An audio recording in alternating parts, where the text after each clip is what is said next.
Imagine waking up tomorrow to discover that success isn't just about hard work or talent, but also being in the right place at the right time. That life has random elements, but you can still stack the odds in your favor if you know how to play the game differently. Here's how to make better life choices in a world where both skill and randomness matter. I'm excited to dive into something that fundamentally changed how we view success, failure, and decision making. Today, we're exploring how randomness influences our lives alongside our efforts and skills, and more importantly, how to make smarter choices to increase our chances of success. This concept was inspired by the mind blowing book Fooled by Randomness, but I've distilled it into practical strategies you can apply immediately. So let's jump in. Chapter 1. The world has more randomness than we acknowledge. Think about this. Two content creators start YouTube channels on the same day. Creator A studies all the algorithms, invests in top equipment, and meticulously plans each video. Creator B just films whatever feels fun with their phone. 6 months later, Creator B accidentally makes one video that goes viral and now has 1 million subscribers. Creator A is still grinding away with a few hundred views per video. Was Creator B more talented? Probably not. They got lucky. But here's what's important. Creator A is building skills and consistency that will likely pay off in the long run, while Creator B might struggle to replicate that initial success. We humans are meaning-making machines. When we see success, we automatically look for the skill, the strategy, or the secret behind it. We think, they must have done something right. And often they did, but that's not the complete picture. The uncomfortable truth is that success usually comes from a combination of skill, hard work, and being in the right place at the right time. The most successful people aren't just skilled or just lucky. They're both. Think of it like farming. You need to plant the seeds, skill, tend the crops, hard work, and have favorable weather conditions, luck. All three elements matter. Missing anyone can lead to failure. We've all seen it happen. The talented employee who gets promoted because they not only worked hard, but also happened to be on a successful project. The investor who studies the market diligently and makes a timely bet. The excellent student who lands their dream job because they built impressive skills and connected with the right person. Randomness plays a role, but it doesn't diminish the importance of your efforts. Instead, understanding randomness helps you position those efforts more strategically. Being blind to randomness means seeing only skill where luck also played a role. We notice the signal and ignore the noise. We remember the predictions that came true and forget the ones that didn't. Quick recap. Success comes from a blend of skill, hard work, and favorable circumstances. Recognizing the role of randomness doesn't mean giving up. It means positioning yourself better to catch lucky breaks when they come. Coming up, I'll show you why we're naturally blind to the role of luck and how to see past the survivorship bias that clouds our judgment. Chapter 2. The Survivorship Trap. Have you ever heard this story? Mark Zuckerberg dropped out of college and became a billionaire. College is useless. This is the survivorship trap in action. We see the rare successes and build our worldview around them, completely ignoring all the failures we never hear about. For every Zuckerberg, there are thousands of college dropouts struggling to make ends meet. But they don't make headlines. They don't write books about their journey.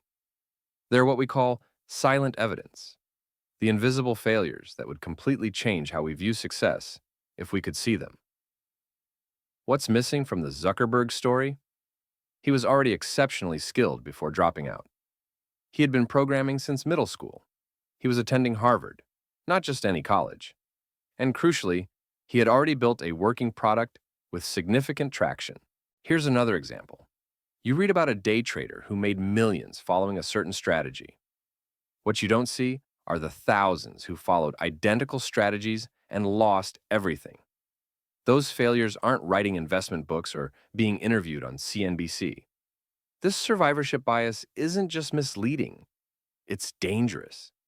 It tricks us into taking risks that seem safer than they really are. It makes us chase strategies that worked for others without understanding the full context or recognizing that both skill and luck were involved. The key insight isn't don't try because it's all luck.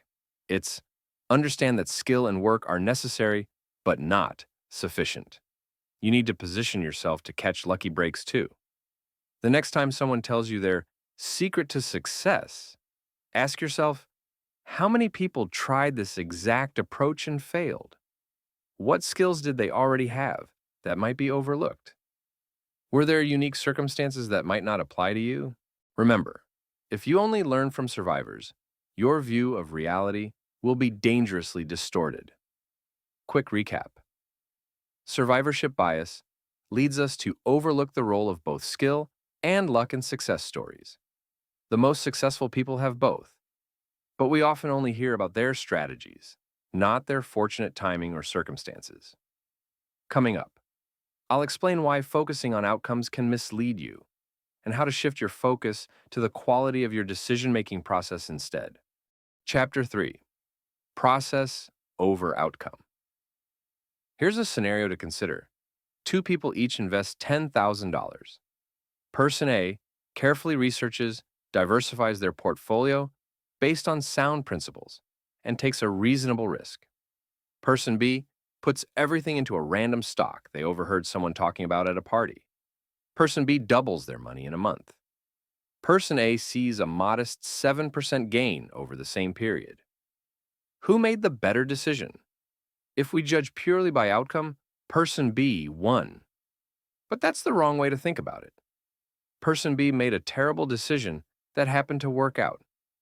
Person A made a great decision with a less exciting immediate result. However, if both investors continue with their respective strategies for 10 years, Person A will almost certainly end up far ahead. Here's where skill and randomness intersect. In a world with randomness, you can do everything right and still lose sometimes, or make a reckless move and win occasionally. This is why judging decisions by their short-term outcomes is a recipe for learning the wrong lessons. What matters isn't just the outcome, it's the quality of your decision-making process. Plus, the number of opportunities you create for yourself. Think like a poker player. You can't control the cards, but you can control how you play them. A great poker player might lose a hand despite playing it perfectly. A terrible player might win despite making every mistake in the book. But over hundreds of hands, the great player will come out ahead because skill eventually overcomes randomness. Life works the same way. In the short term, randomness can dominate. In the long term, your decision-making process and consistent effort matter far more. The key strategy is to maximize your opportunities, to play more hands. The more often you put your skills to work, the more chances luck has to find you.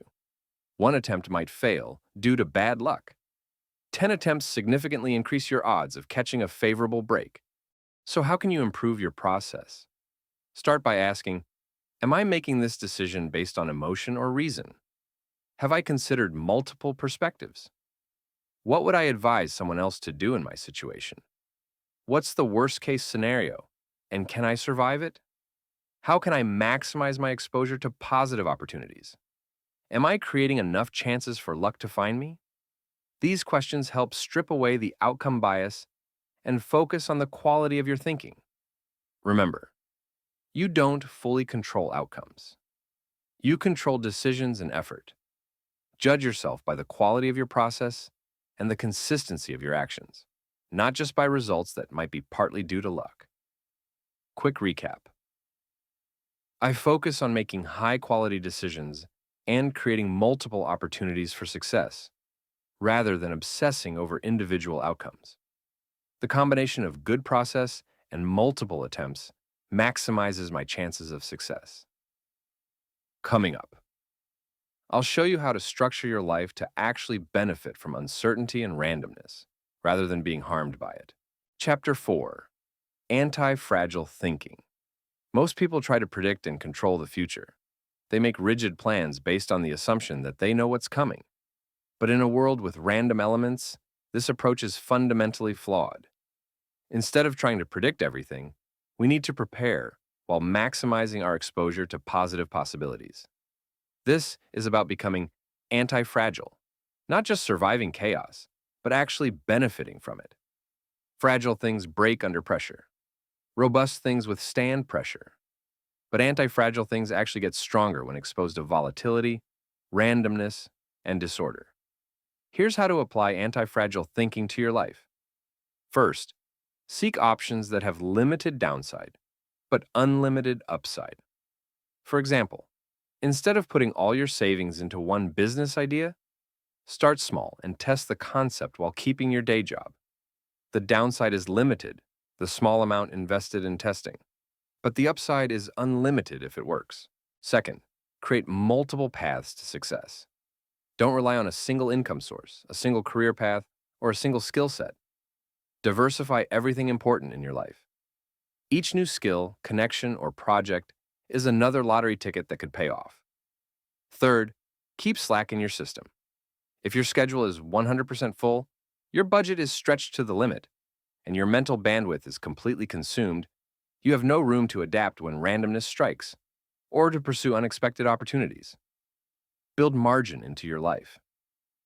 Fourth, embrace small, regular stressors. Exercise stresses your body and makes it stronger. Difficult conversations stress your communication skills and improve them.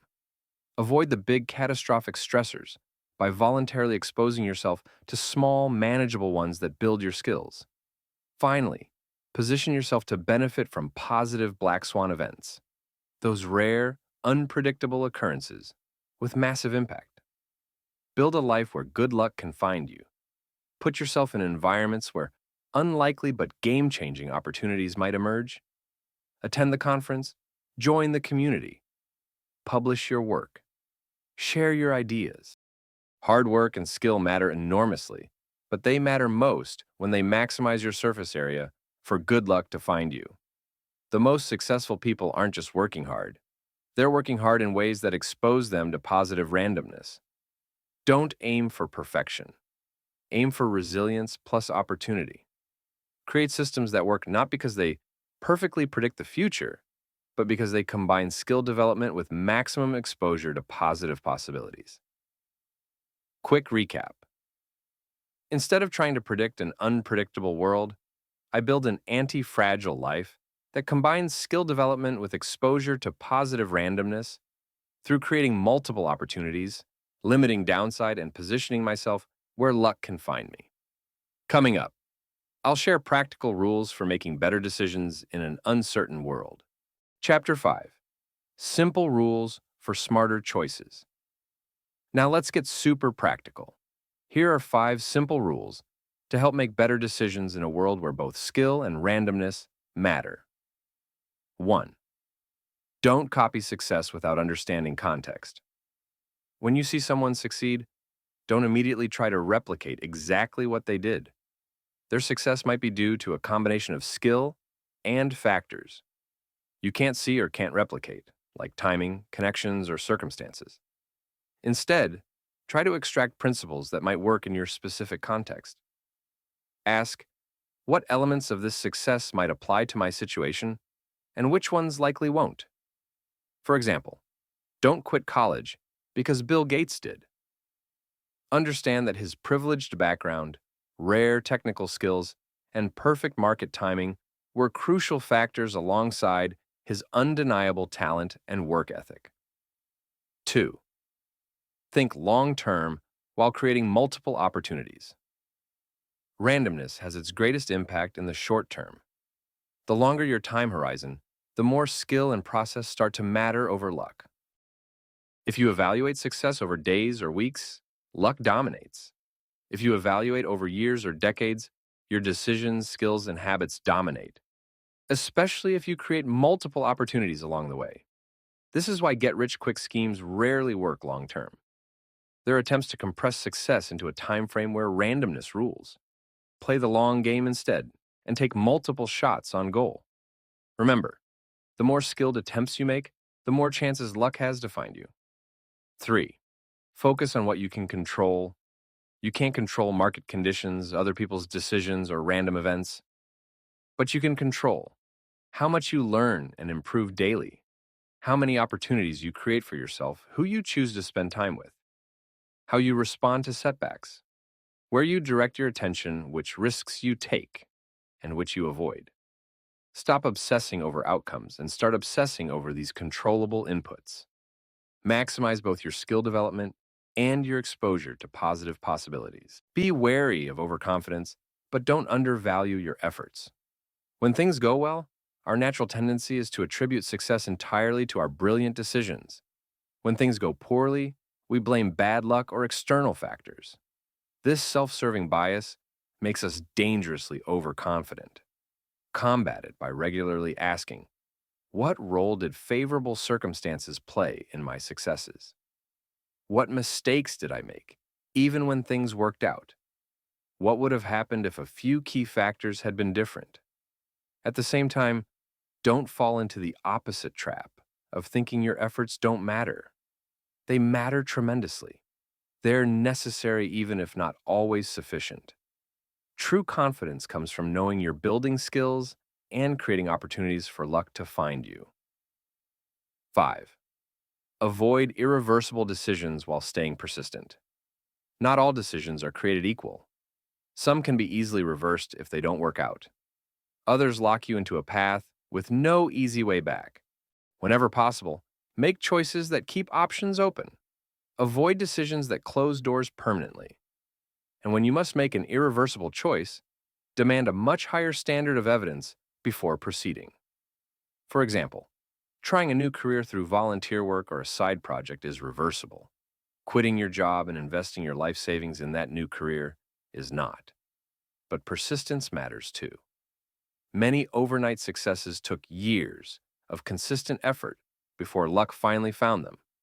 Stay in the game long enough, keep improving your skills, and you dramatically increase your odds of success. Quick recap. I make smarter choices by understanding context, thinking long-term while creating multiple opportunities, focusing on what I can control, balancing confidence with realism, and preserving optionality with reversible decisions while remaining persistent. Chapter 6. Bringing it all together. We've covered a lot of ground today. We've seen how randomness influences outcomes alongside our skills and efforts. We've explored the dangers of survivorship bias and outcome-based thinking. And we've discovered strategies for making better decisions in a world where both skill and luck matter. So, what does all this mean for your daily life? It means recognizing that success comes from a powerful combination: skill development and opportunity creation. It means understanding that sometimes good decisions lead to bad outcomes and vice versa. It means focusing less on predicting the unpredictable and more on building systems that maximize both your abilities and your chances for luck to find you. Think about it this way. Life is like a game with both skill and luck involved. You can't control the luck element, but you can absolutely improve your skill and the number of times you play. And over time, in a game with repeated plays, the combination of skill and multiple attempts wins out. The real tragedy isn't making a good decision that leads to a bad outcome due to randomness. The real tragedy is either learning the wrong lesson from that experience or giving up too soon. Don't change a good decision-making process because of one unlucky result. And don't quit right before persistence would have paid off. In a world with random elements, your goal isn't to make perfect choices or to wait for perfect conditions. It's to make choices with favorable odds, limited downsides, and the potential for outsized returns, and to make enough of these choices that the law of large numbers starts working in your favor. Remember, you can't control every wind of randomness, but you can adjust your sails and launch more ships. You can't predict every storm, but you can build vessels that weather them and send out enough that some will find calm seas. And sometimes, with the right approach, those very storms might carry you to destinations you never could have reached on your own. In a world you can't fully control, the smartest thing you can do is build both your skills and your exposure to positive possibilities. You don't need to predict the future. You need to be prepared for it and position yourself to catch lucky breaks when they come. Make better choices, not perfect ones. Make more attempts, not just better ones. That's how you win long term. If this shifted your perspective, don't forget to like the video, hit the subscribe button, and let me know your thoughts in the comments below. More contrarian self-help like this is coming your way.